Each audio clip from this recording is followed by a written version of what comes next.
Hello everybody, I am Conquering History Games and welcome to a new campaign on the channel. Today I'm going to be playing some Equestria War, but it's a bit different. This is actually a beta that has been given to me in advance by the Equestria War team, so thank you very much to them and for making this mod, as always.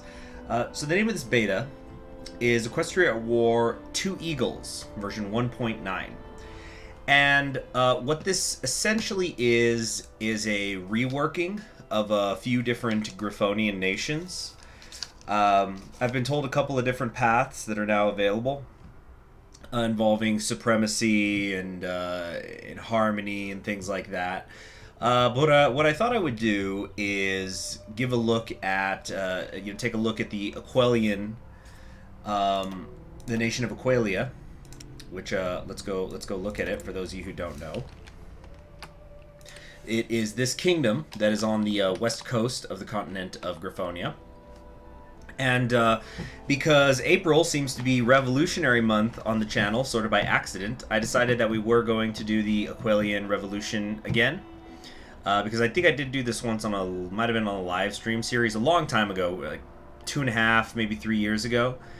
And it's been reworked now, new mechanics and things like that. I just took kind of a peek at the focus tree, but I think it's gonna be interesting because I always think one of the more impressive things that Hearts of Iron 4 modders can do is make democracies interesting, because people tend to look down on them generally, see them as boring, and I don't think that's always necessarily the case.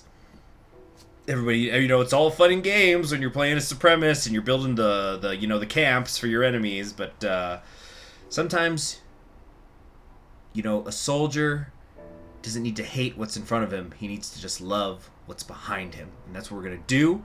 We are going to form the democracy through a revolution, and then we are going to successfully fend off the advances of the Griffonian Empire, which no matter what path is going to come for us eventually, one way or the other.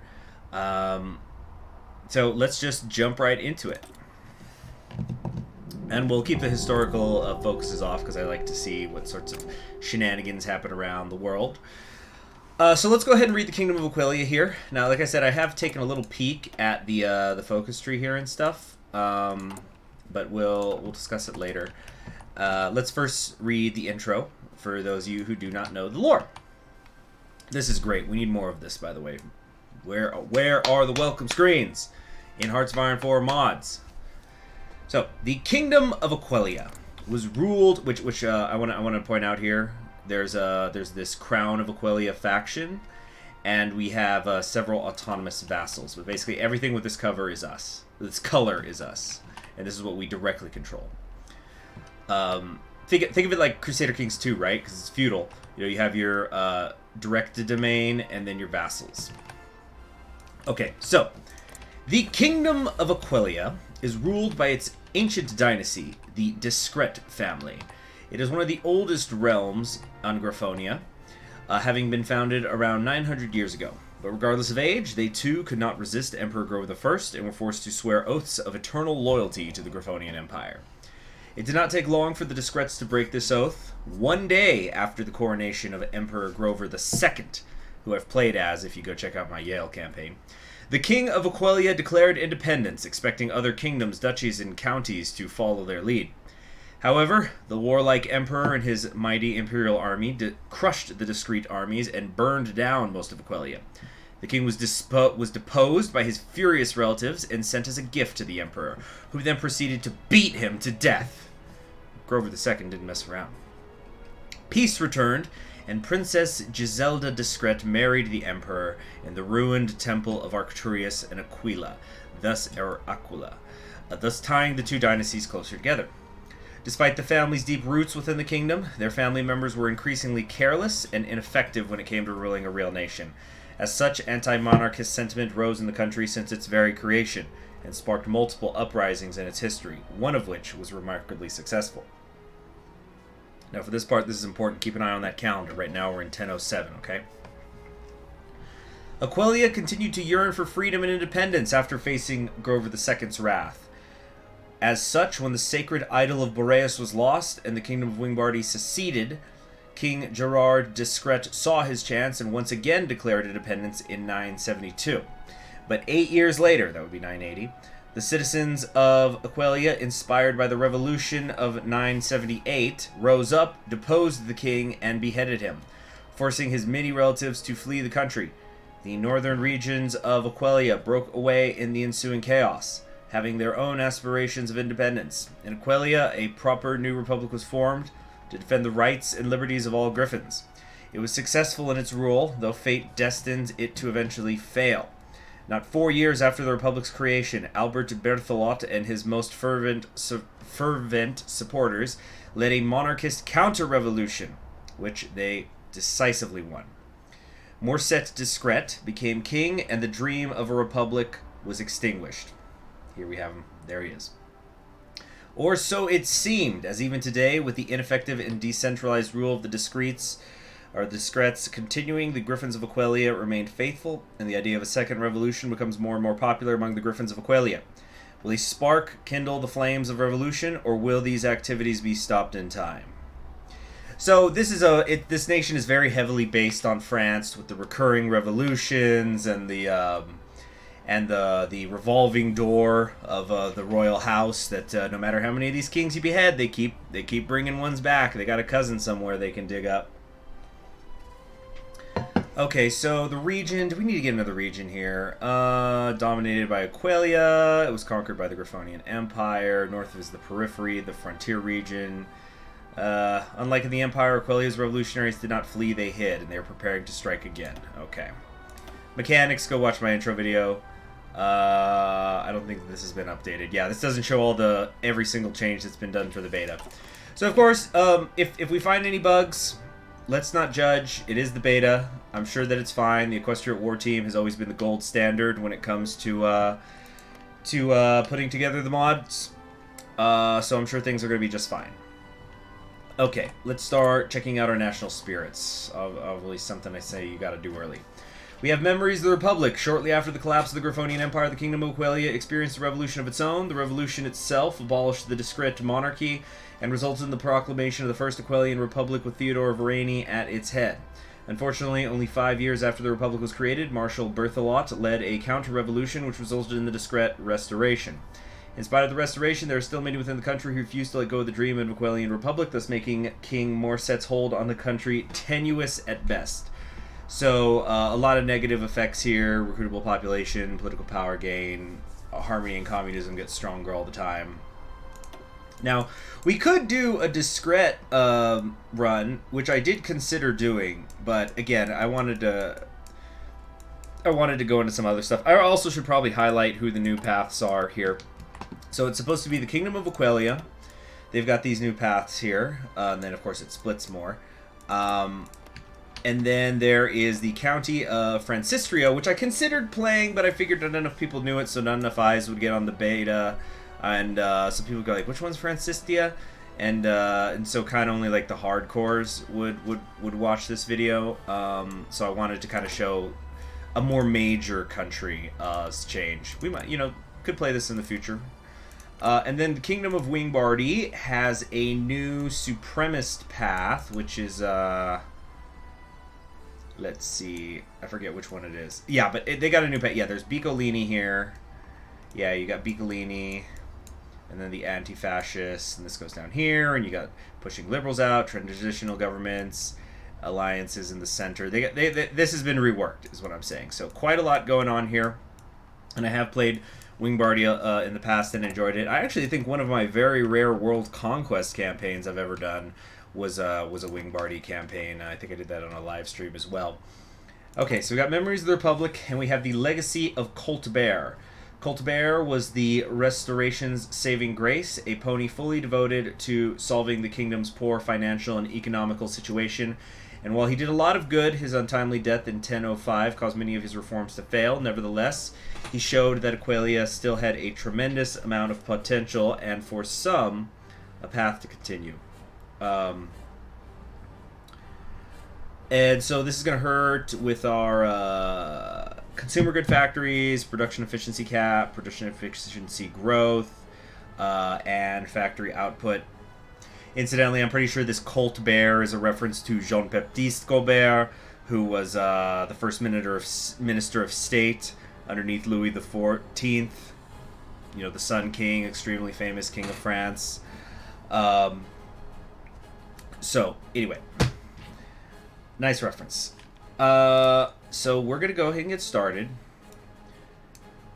And we're going to fight for our freedom. We, the people of Aquileia, must rise up in defense of our republican ideals. We cannot let a monarchic tyrant dictate our freedoms and our way of life. We must defend our beliefs, if unto death if we must.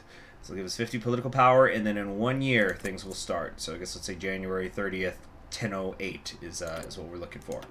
I'm pretty sure that anything that we research is going to carry over. Oh, they got some new art here. I wanted to check something here. So we're gonna do the what do we want? What do we want here? Let's think long term real quick. Let's think long term. So the Griffonian Empire is eventually gonna come for us, like Germany came after France in the First World War. So what kind of army do we want to meet them with? We've got remilitarization here. This is when the revolution has begun or been averted. We'll open a military development tab, but let's see, doctrinal disputes. We've got some tank research bonuses. There's a medium tank one here, a heavy tank one there. Okay. I think we might want to kind of go French style pseudo trench warfare. Maybe, you know, something I've been wanting to do for a while is do direct tank support inside my infantry divisions.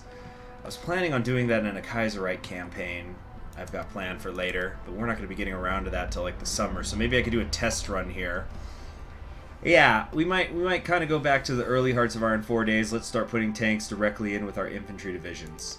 The question is, will they be heavies or not? Let's see, but we get 2 light tank bonuses and a medium one, so we can get pretty far down here. On the other hand, we could research this now and then use the bonus to get this quickly later.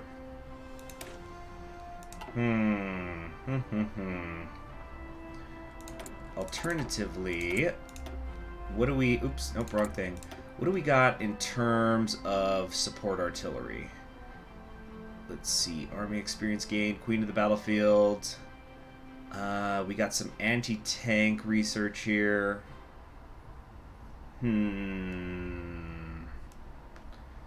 Looks like we have a decent amount of Air Force stuff.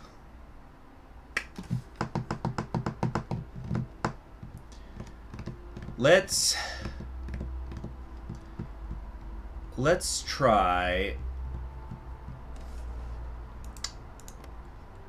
Do we have a pre-researched land doctrine? Sometimes that happens. No. Okay. I think we're going to do Grand Battle Plan into Assault. No, Assault kind of sucks. Assault ain't what it used to be. We could do Mass Assault. Mass Assault Deep Battle. Make our infantry combat width smaller, so then I could fit more artillery in there, or also the tanks. That might be the way. Yeah, I think that's what we're gonna do. Oh my gosh, because we have mass illiteracy right now though, so no matter what we research, it's not gonna go very fast. So let's try to find some stuff. Let's just go for some standard things in the meantime. Let's see, society and economy is good, and of course the mechanical engineers. So, can't go wrong building infrastructure in your capital, so we'll do that. Just get some convoys going. How big's our army here? We've got 12 divisions. Okay, there's Berthelot, who's the field marshal that did the counter-revolution. And then we have Gabriel Duval, who I think kind of looks like Critical Spirit. This Griffin always insists on their own point when it comes to controversial matters. Such an approach does not enjoy the support from military high command, so that increases promotion costs. It hurts planning speed, but 25% research leader gain. That's pretty damn good. Okay, yeah. So we'll go with that here. Okay. Oh, also because I think more people need to pay attention to this. The freaking history stuff. You know what? We could read the Jewel of the West. We'll read this later, actually, because I've already read a lot. I'll try to remember to read that in the start of the second episode about our capital's history, because this little thing that they've put in here is way underrated. All right, any decisions here? We can prospect for resources, get things like oil. Can't go too wrong there. So I think the plan here is maybe we're gonna try to go for mass assault, make some big thick blocks for the Griffonians to run into. Put an emphasis maybe on anti-tank equipment. Yeah.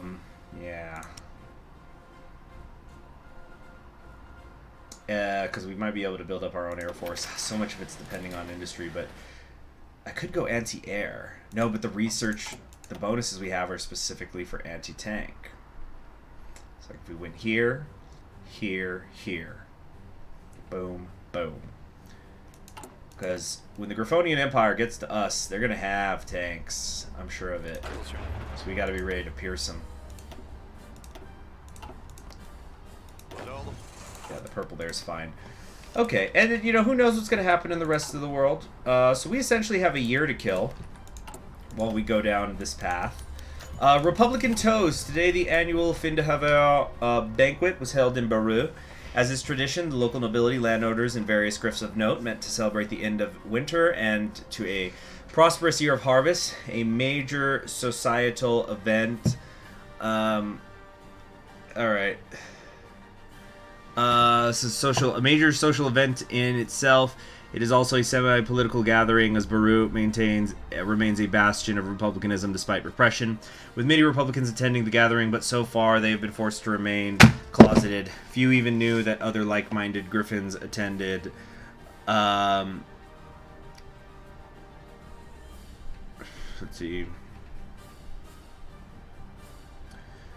Hold on. Few even knew that other like-minded Griffins attended. Tradition commands that the dinner is rhymed by various toasts, or rhythmed by various toasts. You can call a drink for various reasons. Tipsy attendants cheered and drank. A local noble known for being critical of the king raised his glass to the needed reforms of Aquileia. Republican attendees started subverting the event. Toasts were raised to liberty, equality, and fraternity. As no Griff seemed to react badly or truly realize, Republicans asserted themselves, raising their glasses to universal suffrage, and even more surprisingly, the betterment of workers' conditions and rights. With each cheer, Republicans recognized each other. The toasts ended without incident, and as people began to mingle again, the Baru Republican elites met and discovered the fire of revolution had been snuffed out in their city. To liberty. Okay, so that was Baru over here. In the province of Little Bay, where that happened. Okay. Yeah, y'all have your fun doing the regime of terror, and I'm sure it's also very good. It'll be interesting. The final showdown. Yeah, so we probably got 5 years to get ready for the Griffonian Empire, because one way or another it's going to happen. Either the Griffonian Empire itself will come after us, or somebody else will unite the Heartland, and then they're going to start to expand, but it's pretty much inevitable. It's going to happen eventually. And it's always such a balancing act, right? Because the closer you start to the Griffonian Empire, the sooner you fight them, which means the weaker they are, but on the other hand, that means that you had less time to prepare. Hopefully we'll be able to find the sweet spot. Alright, the land of wine and traders. Completing this focus will allow us to support the revolutionaries in Vinovia. Let's start there. The revolution was sabotaged within by weak revolutionary leaders in Vinovia, who laid down their arms under Duke Gadifer's rule after hearing just a few measly speeches. If we want the next revolution to succeed, we'll have to become more involved in Vinovia than last time. So we'll get 25 political power off of that. Okay, here we go. The revolution in Rila. Monarchist support right now in the Duchy of Rila is at 36%. So that's, we should probably go through these one by one. So we have the Kingdom of Aquileia, which is directly in the center. And then over here we have the Duchy of Rila, which is under Duke Michel Discret. I'm trying to remember the relation. I don't know if this is like a nephew or what. And then over here is Colonel Colette Solid, who leads the Marquisate of Westkeep. There is the Duchy of Vinovia, led by Duke Gaddafer Discret. I think this is the one that's the uncle. I might be wrong. And then over here is Baron Dennis Discret. So there's a few different Discrets. So they're pretty much all led by Discrets, except for Colonel Colette Solide, who believes in supremacy. Actually, so does Dennis. Okay. Give Dennis free reign. Does His Majesty hope? Okay, yeah. So Dennis is the brother. Alright. Everyone's favorite uncle. Brother of the King is one of His Majesty's most capable, ruthless loyalists. We are thankful for this. It is in order to quash the Nacian Rebellion and Pride Day. We only need to trust in Dennis. Okay. So let's look at this decision thing here. During the Revolution of 1980, Rilla was widely known as one of the main nexuses of revolutionary activity within the borders of Aquileia as a whole, and was home to not only many of the most prominent advocates of the revolution, but also some of the most extreme clubs and society. While the revolutionaries outside of Rilla have banded together in an attempt to overcome the royalists, the revolutionary clubs have only done so in name, forming the Committee of Public Safety, led by a council of 4 directors. However, behind the scenes, the ideologically contrasting clubs of Rilla fought and backstabbed each other in an attempt to gain total domination over Aquileia itself. This political intrigue was not only directly responsible for the disappearance of some of the most distinguished revolutionary clubs, such as the Federalist Pelicias, the Moderate Maris, or the constitutional monarchy advocating Florials, but was also responsible for the failure of the Aquileian Revolution as a whole. Despite these serious blows having deorganized and sent the Aquileian Revolutionary Front crumbling, along with the remaining revolutionary forces of Rilla, Michael Discret is privately a Republican sympathizer. So this guy, Republican sympathizer. Michel, or is it Michel? It might be Michel, even though it's a boy name. Even though he's a boy. I think he's a boy. It's spelled like, not Michelle, like, the Michelle, my belle. I'm going to say Michael.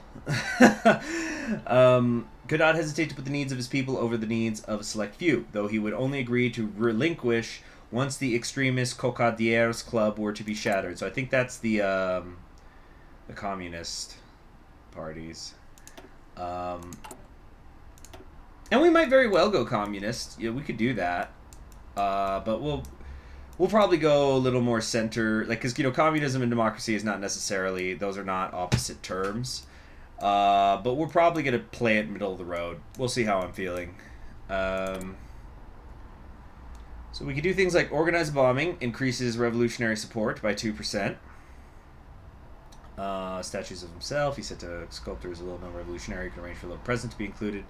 We can spread the word. A revolution cannot be born if no griffins are aware that it's time to take up the torch. We can enlist printers.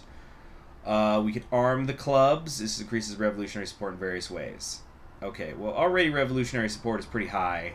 It's at 64%, so I don't think we really need to go in on that more.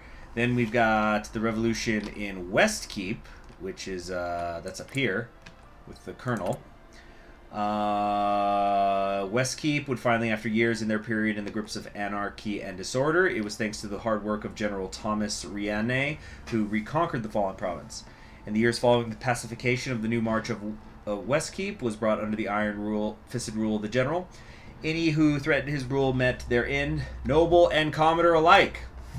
It was not until his death in 1006 that saw major change in the political landscape of the march. The popular Colonel Colette Solide won out in the power struggle and put down supporters, both for the return to anarchy and the nobles trying to restore Marquis Auriel Discret as the sole ruler of the region.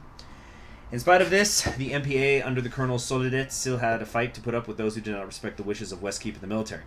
And paying lip service to the Discrets grows tiring, with the constant annoyances that are the so-called elite they are forced to play nice with. Perhaps the coming storm will allow Westkeep to finally shed the corpse of monarchism to make Aquileia strong, or maybe the Marquis can reclaim her throne from the clutches of the military dictatorship.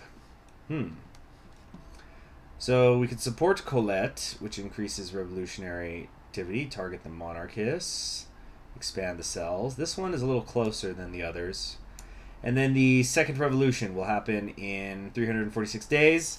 All the following must be true. Original kingdom is Aquileia. let's see. To complete, you have complete fight for your freedom. The revolutionary support is higher than monarchist support in Rila, Westkeep, Vinovia, and Prydia. If it's not completed in 347 days, it'll be the revolution. But if it gets completed before that, we just get the triumphant revolution. Okay, so that makes it seem like if I could jockey for position, we might get a peaceful transfer of power instead of a full-blown civil war. That could be interesting. We might try to do that. Okay, let's get ourselves an oil refinery, because just oil is always good to have. All right, let's go.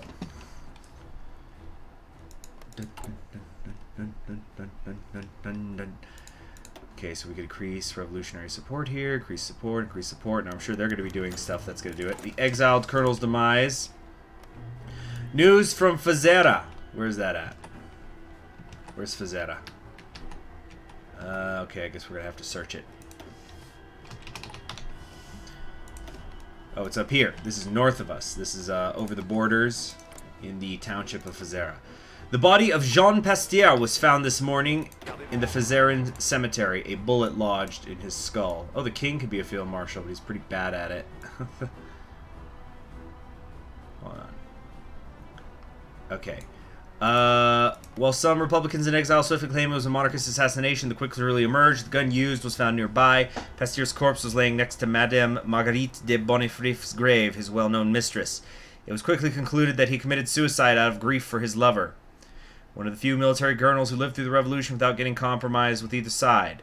After the terror, he cultivated links with the Republicans, who saw in him one of the hopes for a second revolution, while at the same time gaining significant influence within the army. His Republican dealings, sincere or not, eventually leaked, and the government prepared for an insurgency. The insurgency never materialized, as Pasteur got spooked and fled the country with his mistress. His popularity collapsed. After that, he will now forevermore be known as the colonel who lacked courage, but not love. I almost wonder if that is a slight reference to... who was the in 1832? Who was that general that died in France? Lemaque? Well, yeah, it was the thing that kicked off the barricades. We were robbed from punishing this traitor ourselves. But see, I don't think there's gonna be a rise up just around him. So it's just an interesting story, really. Oh yeah, let's go ahead and create an agency. La Chochette. After years of careful negotiations, the government has established the Appellate d'Argent Authentique, or APA for short. It creates geographical areas where wine production respecting a certain tradition of craft and vine cultivation will receive an official label with a specific name, including Chateau Brou, Côte de Viam de.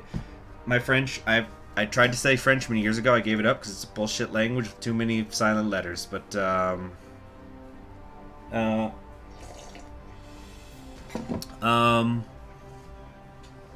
Aurillac wines under these names would be officially authentified, could be consumed with complete trust in its Aquileian quality. Wine trade has seen significant loss in quality and price. Okay. So this is basically where, yeah, people are mixing our wines. They're watering it down with worse wines. Or spiking it with chemicals and things like that. Foreign wine traders have been strongly protested against the measure, calling it discriminatory and arbitrary, and communists have attacked the APA as a bourgeois construct designed to protect noble-owned vineyards at the expense of the average grifts. Santé! Et in Aquileian, s'il vous... Santé! In Aquileian, s'il vous plaît? So we get some political power, and now we can have that available as an industrial concern. That's interesting. So that would give us more monthly population. I'm guessing that's because people aren't going blind and dying from eating horribly chemically spiked wine. Resources to market goes down, industrial research speed goes up, daily political power gain goes up, and so does stability. Well, isn't that fun? Yeah, so we'll probably grab that then. I don't see anything here that says, oh, you have to be the monarchy to use this, so we might grab that later. I don't know if it'll be in my #1 priority, though. Okay. So the duchy in Vinovia, and then let's do From the Ashes so we can work on Prydia. So let's look at Vinovia. Vinovia is over here under Duke Gettifer Discreet. With the House of Discret now having reconsolidated their power over Aquileia, the title of Duke of Vinovia was entitled to Gettifer Discret, a close relative of the Aquileian monarch, who believed him to be apt enough to administrate the relatively peaceful and culturally rich region of Vinovia in his name. Not having to deal with the many issues that plagued the other vassals of Aquileia, the Duke, thanks to his charismatic nature, quickly appeased what remains of the old revolutionary movements, such as the peaceniks of Les Amis de ABC. That's definitely from Les Miserables right there, the Friends of the ABC Club that would hang out in the cafe, you know, like in Rojas and them. Or the militants from the Chevaliers of Fidelity Society.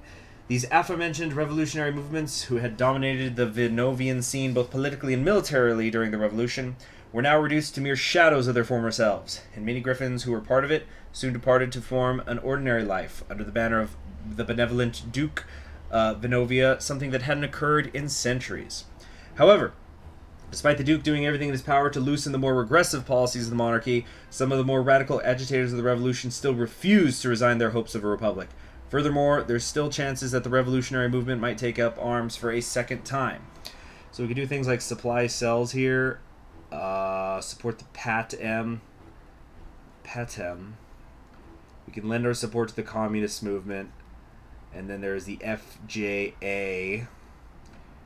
Ask the Harmonists to throw their weight behind the revolution. Supply the cells. Okay, so let's support the FJA. We'll work on that. That might be the most difficult one to convert, but we'll see what happens in Prydia, I suppose. Okay, so we're gonna take a look at Prydia's thing. We're gonna read it, and that'll be the end of the episode. Okay. All right. Could organize a bombing. What a thing to do. The fire rises. No need for military training. Do we want to get rubber in here? Let's see here. We don't have rubber right now. Could be good. Could be good. We're going to probably get some militarized stuff. Yeah, we got a lot of resources here. Plenty of steel, very nice. We got some chromium. I think that's that's an argument in favor of doing the heavy tanks. Tungsten's nice. Yeah, I'll have to think about these things. Okay, we now have an operative that can be recruited. Revolutionary, boost ideology, mission effectiveness, stage coup effectiveness. Fearless, advocate for radical political change. Well, I don't know about all that, but I know that you're going to go build intel over here in Griffinheim, because no matter who we end up being, they are the enemy. Okay, breakup of the guilds in Vizima. So that was over here. Yeah. This is west of the capital. The Glassmakers Guild has broken up after several heated meetings. It has come as a shock. It was one of the oldest institutions and a shining beacon of Vizima culture. They used to assemble both workers and owners of the glass industry in a spirit of craft guilds solidarity, a throwback to an area where ideas of class and social questions were unheard of. Traditional solidarity was waning under the strain caused by mechanization after the revolution. The writings of Caramel Marx also left their mark. For years now, glassmakers were increasingly identifying as proletarian workers whose interests were fundamentally at odds with the wealthier guild members. For a time, guild members attempted to soften the divide by making deals to improve working conditions. Unfortunately for them, the ideological radicalization of the time gradually degraded the willingness to make such piecemeal contracts. Both workers refused to adhere to the system, and glassworks owners ceased to rely on the apprenticeship system and started to use wage labor under contract outside of the guild system. The remaining members saw the writing on the wall and voted to disband, the first vote to pass the guild assembly in 2 years. Another victim of this era of radicals and iconoclasts. This is a gorgeous picture. Hurts political power, but, you know, the communists get stronger. Let's keep supporting them over here. So we're going to have to take this 2% a whole lot. Oh my gosh, it just changed over. So the monarchists are also actively getting stronger. So that means I have to keep an eye on the rest of these. Damn. The monarchy's up to something too. Alright, well then that's telling me it's going to be virtually impossible to get everything in a majority the way I want it to. There's now a Glassmakers strike in Vinovia. Now leading voice against communism. Strikers reacted with anger. Fights have become a daily occurrence around the factory. Okay. Okay, we're done with From the Ashes. Let's read this Prydia thing and we'll call it a day. There's also the Longsword, three-way civil war. Place your bet. Although, can you even call this a nation? How much of a civil war could it be? Alright, let's read the Prydia thing and call it a day. Where is it? Where is it? Here we go. The Revolution in Prydia. So this is the small area here under Baron Dennis. With the restoration of the Discrates and the fall of the Republic, the Duchy of Prydia was handed over to the uncle of the monarch. Well, it was the uncle, not the brother. What the hell? Baron Dennis Discret. The Baron himself was a pirate lord for years before he was called to action by his family during the Republican Revolution. In the following years, he asserted himself in a strong position politically by using the hyper-loyal pony minorities as a police force to control the city and influence his small army. During the Revolution...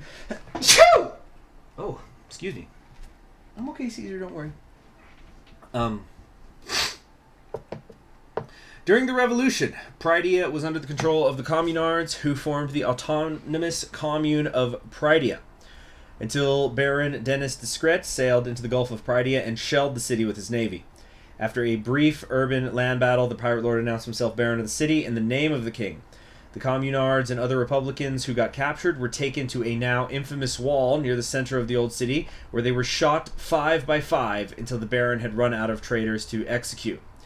In the new year of 1007, revolutionary fervor is now spreading across Aquileia once more. The Communards and their allies rally against the Baron and his forces, while the Baron himself braces for the second storm to crash into Aquileia. We must not let Prydia fall. So we have here the key to the revolution. The navy is the key to his hold. His navy cannot leave port and destroy the city in our dreams of a revolutionary Prydia.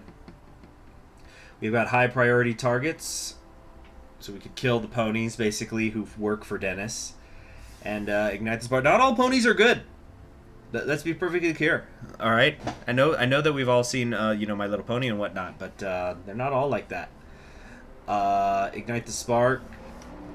We need to remind revolutionary sympathizers throughout Prydia that there are far worse things to fear than death, and the continued grip of tyranny, excuse me, is but one of them. Okay. So I think we'll just go ahead and call it a day there. Thank you very much for joining me. I'm Conquering History Games, and this is the Equestria at War beta, which should be quite interesting. Thank you very much again to the Equestria at War team for supplying me with this beta, especially Veers, who helped me with some technical issues that I was having. Greatly appreciated, and I think we're going to have fun. Okay, so I'll see you all next time.